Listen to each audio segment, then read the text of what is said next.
be kidding me. Look at this board. I'm all pawns and look what he's got. I'm gonna get crushed. I don't have a prayer. Now a normal person might look at this board and say, this is a nightmare. The black side is going to be crushed. And that's an understandable response. I would probably think that same thing. In fact, if I was choosing which side to starting five I wanted, I'd pick red, I have to admit. And yet when I first played the first iteration of Hydra several years ago, I went out to see a chess master in San Diego. He invited me over. He said, let's play a few rounds and I'll give you my opinion. And he said a couple of very interesting things. We played the first round, and I said, so what do you think? And he said, let's play one more round and then I'll tell you my opinion. And so we played a second round. And after that he said, I have played many, many chess variants in my life. And he says, and I've never played one like this. And he told me he thought it was commercially viable. But, he said, but under the right or the wrong circumstances, the deck could really be stacked in a way that the game would be nasty, brutish, and short. And now I can only assume he meant this kind of a setup, where it's all pawns on one side and all power pieces on the other. And yet, I asked him this specifically. I said, look, if all the power pieces were over there in the pawns, so you'd say, and he says, no, I can't tell you that. And I said, what happened? And he said, I would have to play hundreds of times before I'd be able to venture an educated guess as to what the worst scenario is. But he said, and this is the first interesting thing he said to me, is he said, I can tell you this, though. It's best to have your pawns out early in the game rather than late in the game. But he wouldn't take a stand on what the worst case scenario is, so I cannot tell you what the worst case scenario. I have to assume it's this. We can't play it out and see what happens because there are just too many. There are just millions and millions of things that could happen when you have random introduction of pieces. So I can't really prove that the black in this case would lose. I'm guessing it would be a challenge.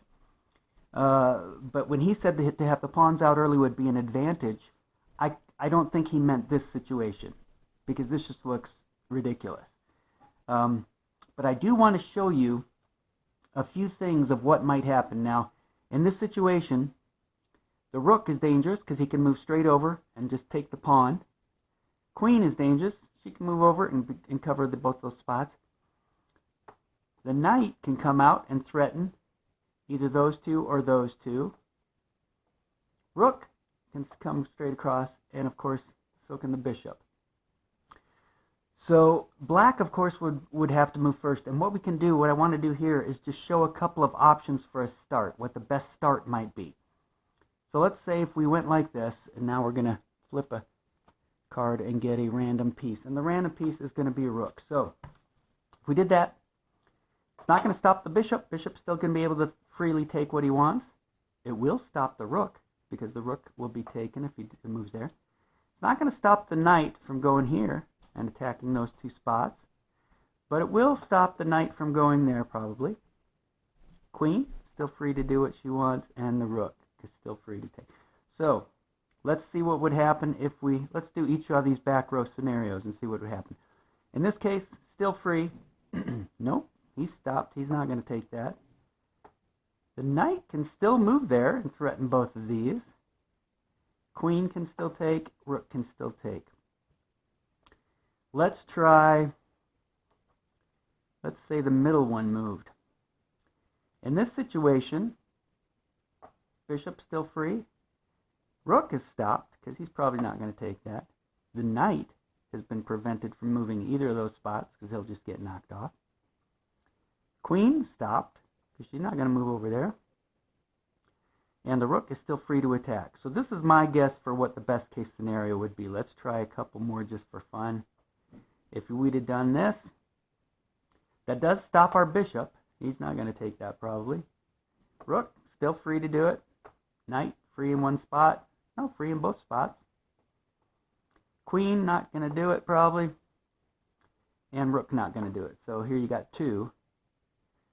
And let's do the final scenario. And this scenario, I can tell you right now, is bad. No matter what anybody else can do, your bishop's going to come over here and take this, and then you're already at you feel like you're at a deficit. So I'm saying the best first move will probably be this, because that will stop 3 of the 5 pieces. It's going to stop your queen from coming over, and stop your rook from coming over. It's going to stop the knight from taking either one of those spots. You're still going to lose a pawn, maybe, but one way or the other, but 3 of the pieces. So that may be your best first move. Now that's assuming that your card is a rook. If we'd have gotten something else, let's say if we got a bishop, it's a whole different scenario and we'd have to go through each step. But at least you have an idea of what would happen. I can't tell you, because like I said, there are just too many things that can happen. You know, moving one of these up, your next piece could be a queen, and then it changes the whole dynamics of the game. But as for starting, now if it makes you feel any better, the odds of this being your starting setup are so ridiculously small you will never probably in your lifetime. You could play thousands of times and never get a setup like this. So hopefully that puts you at ease a little bit, but I can't tell you who's going to win out of this scenario. I really can't. And even a chess master in San Diego couldn't. So good luck.